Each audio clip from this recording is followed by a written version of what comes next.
Giant season. Join us this October 1st through 3rd for our first annual Fight, Laugh, Feast conference. We are bringing a mix of beer and psalms, fellowship and food, and speakers who have been deplatformed by the evangelical elite and occasionally end up in Facebook jail. Step out of the boring, benign Christian conference circuit and step into the rowdy Christian world of engaging culture while standing firmly on God's word. Most conferences will lull your faith to sleep and teach you how to obey the 11th commandment, but our people, our culture, our country needs the high-octane gospel that applies to every area of our lives. So join us in Nashville as we fight, laugh, and feast together. Sign up now at fightlaughfeast.com, and we look forward to seeing you in Nashville October 1st through 3rd as we build a rowdy Christian culture for God's glory and our good. You know we at war with your gods, y'all. The flesh in the world gotta die.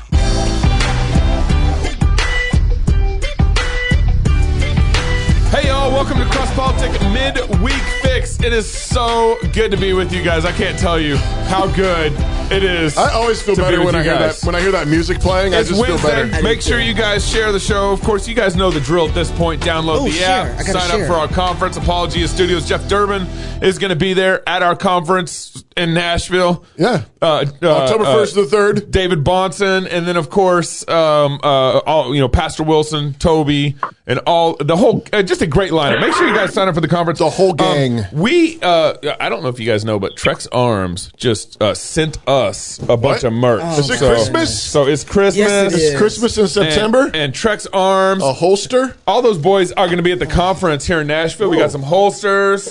Oh man, we got. You already packing? I've already got mine. We got a T-shirt here mine. for our man. intern back there. Let me see here. Is it Trex or T-Rex? I thought it was T-Rex. T-Rex. It's T-Rex. Yeah, you've been calling it Trex. Yeah, Come on. You can't find Trex. Here's what it is. T-Rex. This is hot. So thank you, T-Rex Arms. Hey, man, We can't wait to see you guys in Nashville. With us on the line right now, we have Mr. John DeBerry, Democrat, member of the Tennessee House of Representatives for 26 years, serving District 90. That's down in Memphis. He's a unicorn. He's not a Democrat. He's a unicorn. Is this the first? He's graduate of Freed-Hardeman University and University of Memphis. He has been a member, I already said this, the General Assembly of Tennessee for 26 years, since 1995. Mr. DeBerry, thank you for joining us on CrossPolitic. Thank you for having me on. I'm looking forward to our talk today. Man, you don't even know. You went off on the floor of the Tennessee House. What was this? August 12th. Yeah, August 12th. Yes, just recently. And that video has been making the rounds. We want to show that video real quick to our listeners, our audience who might have missed you. So we're gonna show that, and then we're gonna ask you about it. Well, that man stood there and said that he wanted his children judged by the content of their character, not the color of their skin. And all we do in America right now is talk about color. Every issue is about race, it's about color. Instead of us sitting down at the table like men and women of common sense and common justice, and understanding that our enemies are looking with a greedy vigilance upon us as we tear ourselves apart internally. They have been watching us for 50 years, preparing step by step by step by step for us to kill ourselves. And I may not be back here next year. And I'm sure everything I say is going to be misconstrued and misquoted and used against me in November. Fine, because I stand for my father's legacy. I stand for the men and women who acted like they had some sense and some courage and changed this country by being men and women who stood for something. If we don't start standing for something, don't you know that the people who are looking at what's happening in Washington, in Detroit, in Portland, and Seattle, they're getting emboldened because we act like a bunch of punks. Too frightened to stand up and protect our own stuff. You tell me that somebody got the right to tear down property that Tennessee taxpayers paid for? That American taxpayers paid for, and somebody has the right to destroy it, deface it, and tear it down? What kind of people have we become? Wow. How come you didn't start turning over tables and flipping up chairs after that talk? I tell you what, after sitting there listening to that debate and that discussion for over 2 hours, I was almost ready for that divine intervention to turn over the tables and get out the whip. You were. So take us back. What would have been happening for 2 hours that got you to this point? Well, we have become so accommodating and disillusioned about what's happening in America. We sit here and watch American cities being torn apart. We watch folks' private property that they have worked their entire lives to build, their stores, their businesses, being burned by thugs and folks who are breaking the law. And then we have people say, well, they've got insurance, or it's reparations, or it's because of systemic racism. We find a reason to justify anarchy and criminal behavior in the middle of a so-called civilized society. I had sat there and listened to it for as long as I could, and it's happening all over the country. It wasn't just what's happening in the state of Tennessee and the debate on the floor that day. Sure. It's what we see on the news every day, while folks gloss this over as though this is just folks exercising their First Amendment rights, when we all know that this is nothing more than criminal behavior. Dr. Reverend, Master John, what is it, Bishop John? Is that what it is? It seems like the escalation in the last year or 2 or 3 years we've gone from, maybe 40 miles an hour to like 80 miles an hour in the race discussion and the riots. Why have we progressed so fast this last couple of years?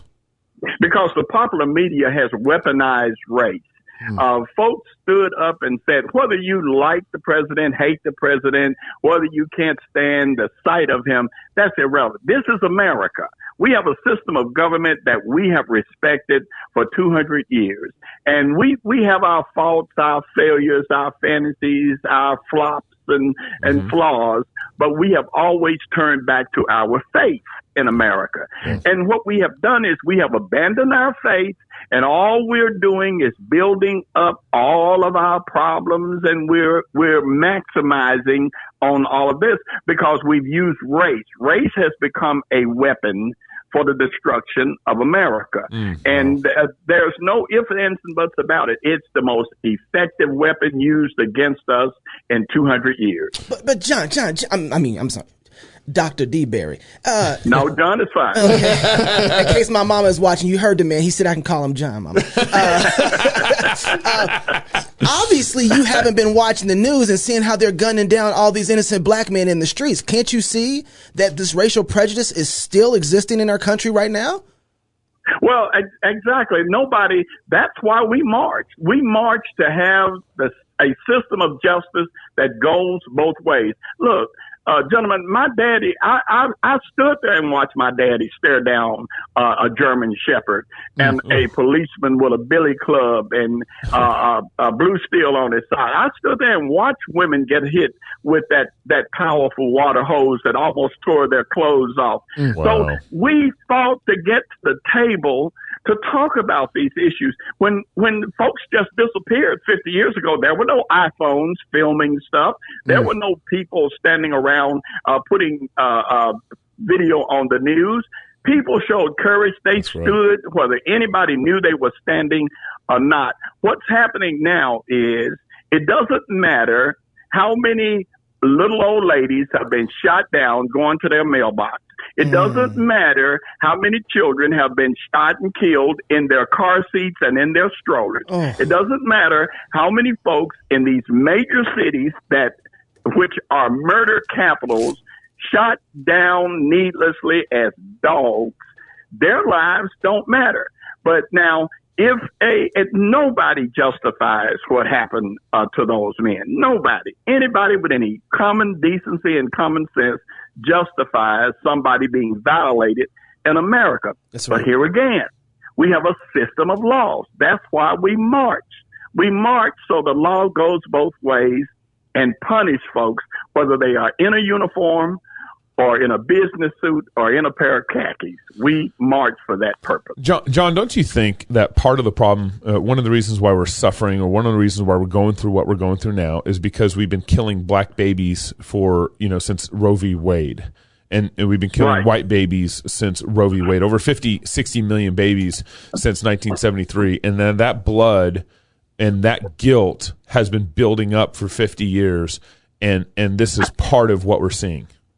How are we going to say that life matters when we have snuffed out 60 million innocent lives in the name of convenience and Planned Parenthood and planned life and all of this? But your plan is to kill. That's the plan. The plan is kill them. And so how in the world are we going to claim we stand for life when we have done this? What I've told many African Americans, many black folks who have said, well, how can a black man stand against this and stand against that? And they've said that many times on television. And my response is, how can a black man not stand against it? I asked, do you know who Margaret Sanger is? Do you know the beginning of Planned Parenthood? Do you know why it was started in the first place? Obviously, you don't know the history of this organization and the mission from the beginning of this organization. What if we had, of the 60 million babies that have been killed, let's just say 50% of them are black, although we know more. Yeah. But let's just say 50%, 30 million. Where would 30 million new voters be right now since 1973? I mean, what is it that people don't understand about the term minority? You already have a numbers issue.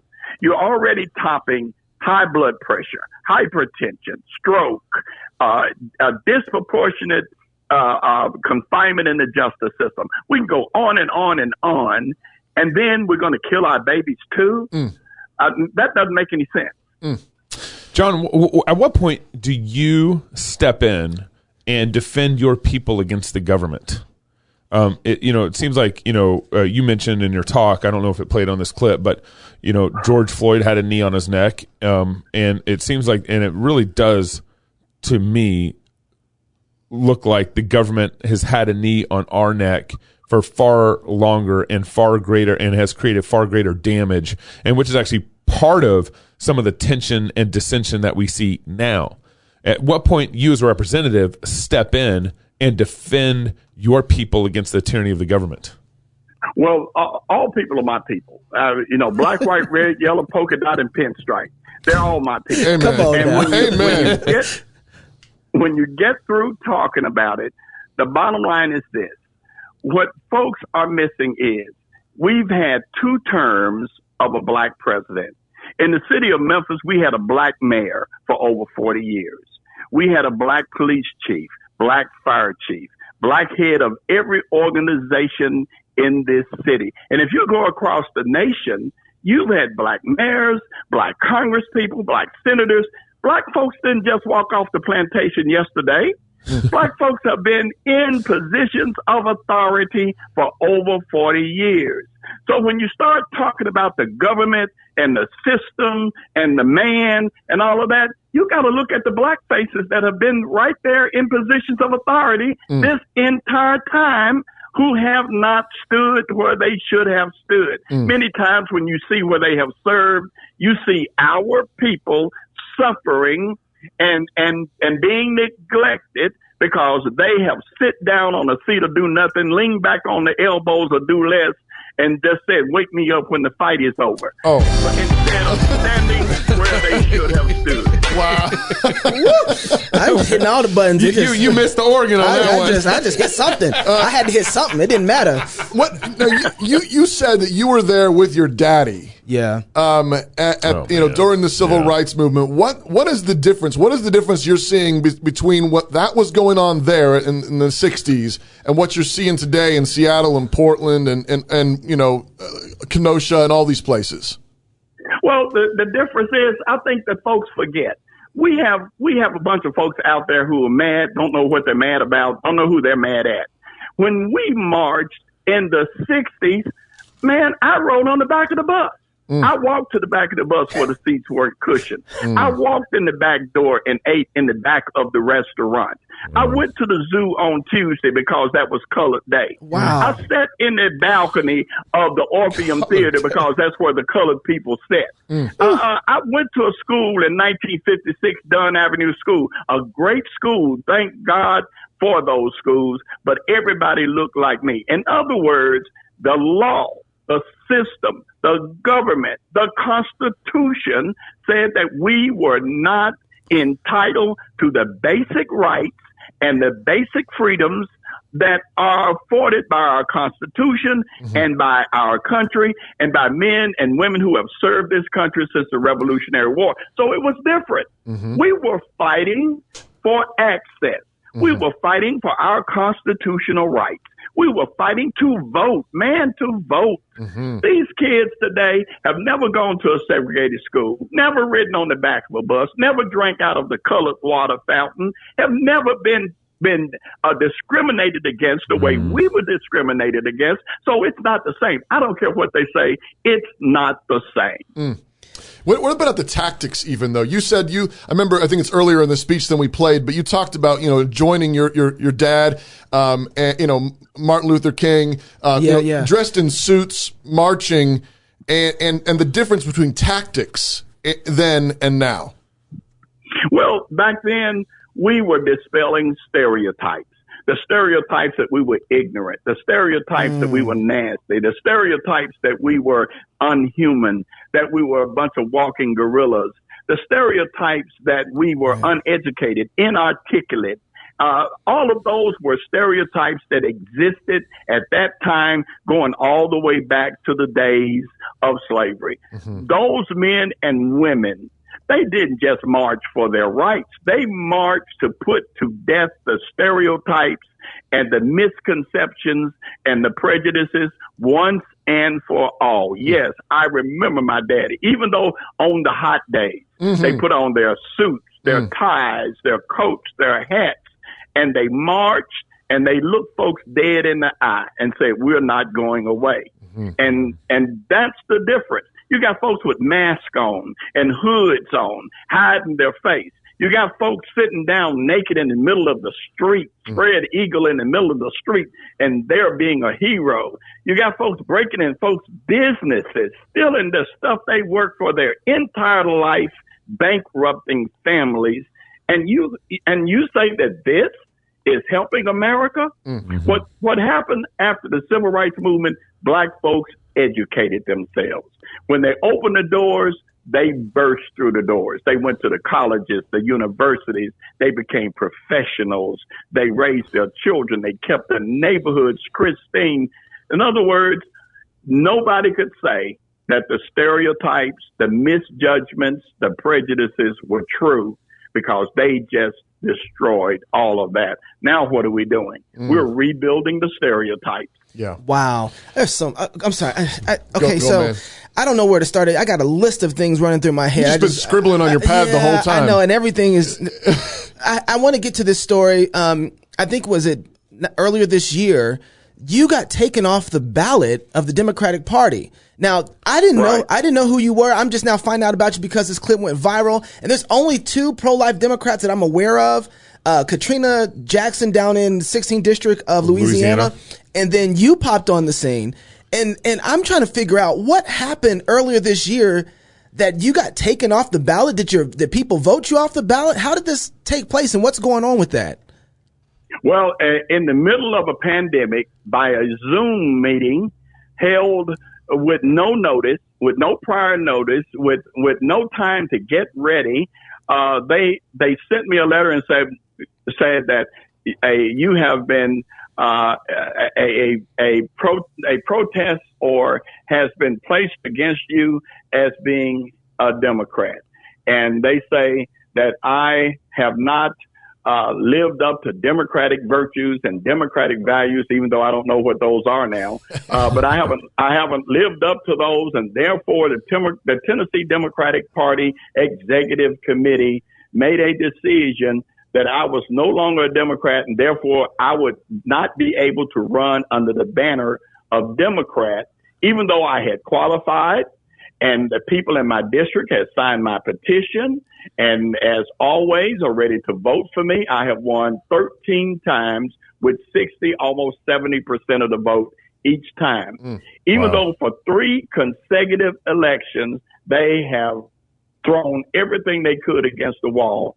Abortion, my pro-life stance, my stance for the scripture and the biblical standard of what marriage is, my stand on parental choice and parental responsibility to raise, rear, and educate their children. That's been out there for 10 years.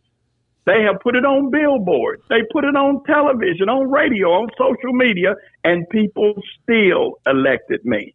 So they knew that the only way to beat me was to take me off the ballot. Wow. So a tribunal led by a young woman who's on my opponent's campaign management group, of course, led the charge.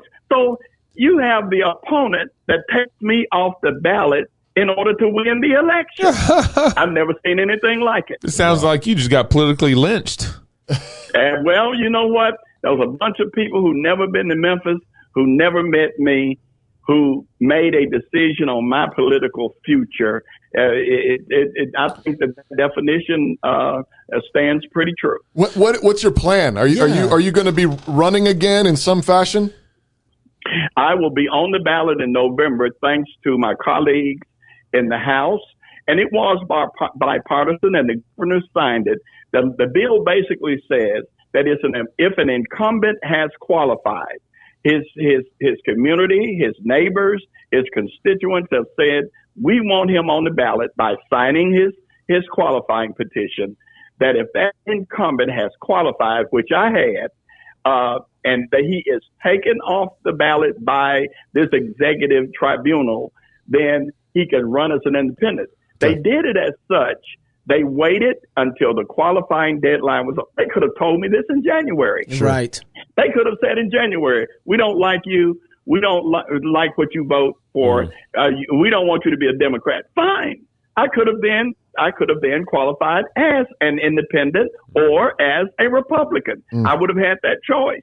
But they waited until the qualifying deadline was over. So I had no recourse to run either as a Republican or an independent. The only thing was left was a write-in, which is a shot in the dark. Right. But thank goodness for my colleagues in the House. So after seeing this go down and seeing how they're playing the game and watching what they're doing to you, the Democratic Party, at least in your local area there, what's your response to this? Are you just saying, okay, I'm gonna continue to do this to stay the ground? But they're telling you, I've been watching other places that are saying pro-life Democrats, and you're conservative, it sounds like, in a lot of ways. I don't even know why you call yourself a Democrat. I don't think I've ever said conservative Democrat in the same sentence before, but somehow I did. But it left a nasty taste in your mouth, didn't it? I'm gonna drink some water just to rinse it out.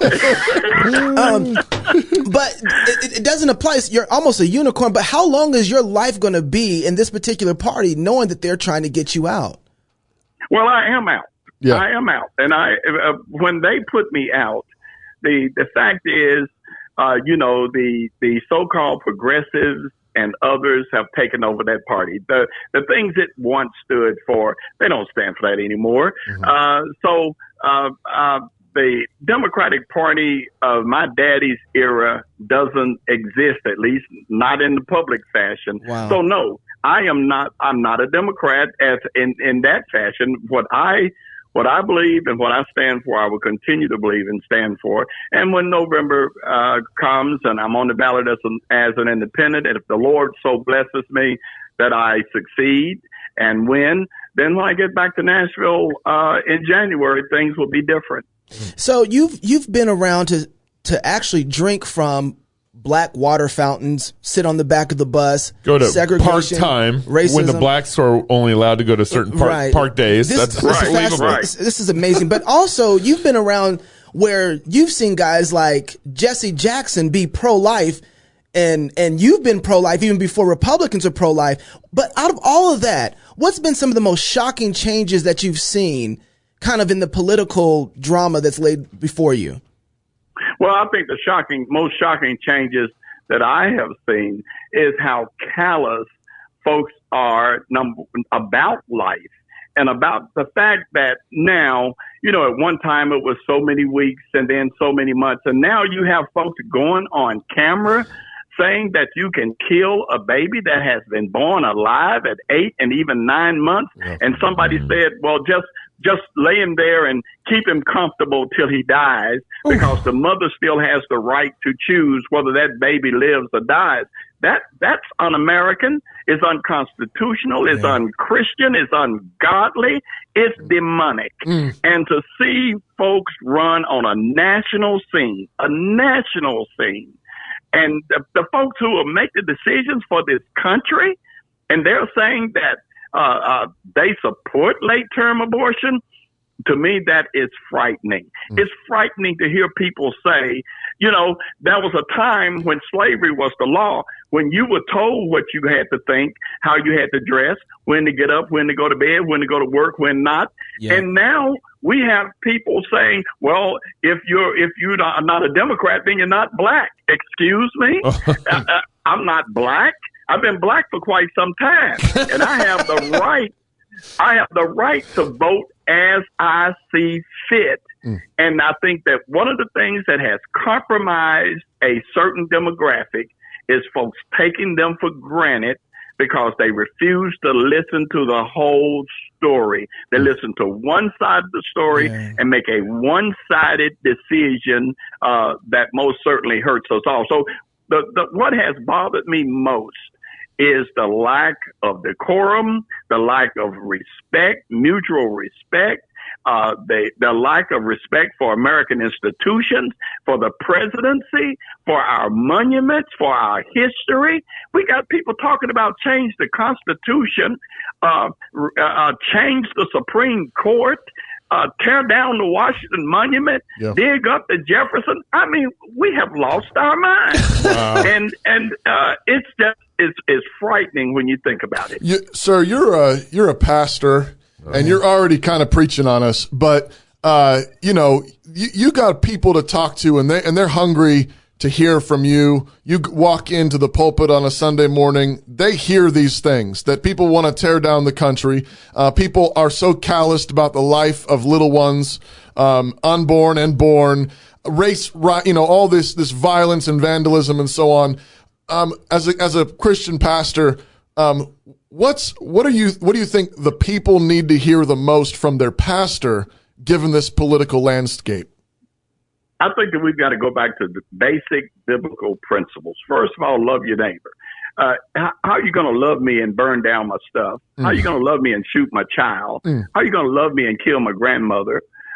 Don't tell me you love me when you can turn a gun to the side, shoot me between my eyes, and sit on my body and eat a cheeseburger. Don't tell me you love me. So this is what we see happening all over the country. Ministers of the gospel need to present the good news that's within the scripture. Jesus was a man. He acted like a man. He said, render to Caesar what's Caesar and God what's God. In essence, pay your taxes, follow the law.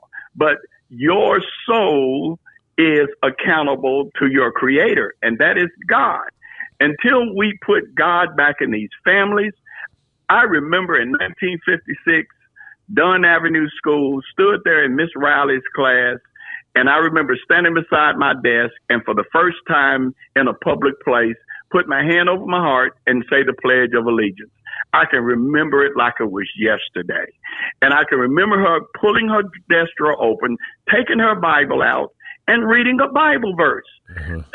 We didn't have all of this mayhem and murder and disrespect back then, because people were raised with a biblical standard of ethics, biblical standard of morality, and preachers have got to stop being politicians in the pulpit and go back to preaching the gospel. And if they preach the gospel, the politics will follow. And respect will follow. Love of country will follow. Love of your fellow man will follow. Following the law, which is in the gospel, following the law, keeping the law, not breaking the law, not killing, not stealing, all of that will take care of itself. Didn't Paul said in Galatians chapter 3, that, and I want to bring up the text, but he basically connected Abraham with the law of God and said that was the gospel. Yeah. In Galatians chapter 3. And one of the things that's, there's been this disconnect between the pulpit and discipling their people on how to think about what's going on outside of the church. So we've disconnected the gospel from politics and said, okay, you can learn about Jesus in here, but you can't take Jesus out to the world. You can't say you're a Christian politician. You can't say that you're going to, that your faith is going to inform how you vote politically. You can't do that. We've made this huge disconnect. Go ahead. I'm sorry. I didn't mean to we do that. No, it's you. You go, man. You go. Yeah. But here's the deal.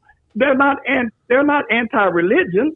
They're anti-Christian. Ooh. You know, kids can go to college and they can learn about Buddha. They can learn about other exotic religions, Hinduism, and all this stuff. They can learn all of that. They can talk about all of these people in college and in high schools, but you can't talk about Jesus. You can talk about other you can talk about other religious books and other religious writings, but you can't talk about the Bible. You talk about the great sayings of these people and the wise sayings of those persons, but you can't quote the Apostle Paul. So it's not anti-religious, it's anti-Christian. Yeah. And we've got to face it for what it is. They're trying to take Christ out of the country. Wow. Preach, preacher. Yeah. All right. We talked to you forever. Hey, oh, man. Hey, Doc, what's the best way for us to follow you? Do you have a blog that you write at, online, Twitter, Facebook? Where are you at? I mean, you're talking to probably the worst dinosaur in the country. Tell your my daughter keeps up a Facebook, and we're going to start putting more on there. And we're just getting the campaign websites up. But you have my phone number, and I like for people to call me. I like for people to write me. But we will have a website up soon that all you got to do is just put my name in and it'll take you to it. Well, you know how I got a hold of him? I had to get out of Memphis phone book to get his phone number. Hey,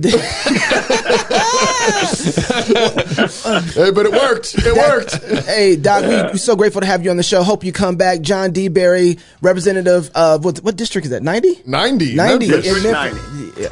Thank you so much for coming on. If you're single, get married. If you're married, have kids. If you have kids, go baptize them. Until next week, or until Sunday, love God with all your heart, soul, mind, and strength. Love your neighbor as yourself. Go fight, laugh, and feast. Hey, Doc, you stay right there.